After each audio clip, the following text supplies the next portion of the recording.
Yalvarıram ocağa değmeyin, yalvarıram ocağa değmeyin. Ocakta anam çöreği pişirip, özü de bilmeden özelleriyle neçe arzu isteği dinleyip pişirip.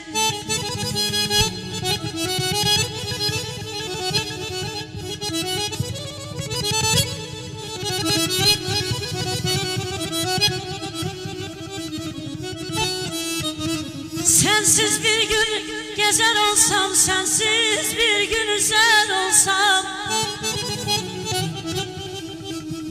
sensiz bir gün gezer olsam, sensiz bir gün üzer olsam, bana yokluğuna dözer olsam, ana beni bağışlama.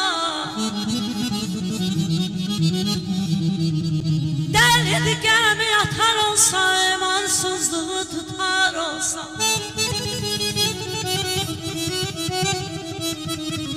derdi gemi yatar olsam, arsızlığı tutar olsam, ana kurbanın olum sensiz rahat yatar olsam, ana beni bağışlama.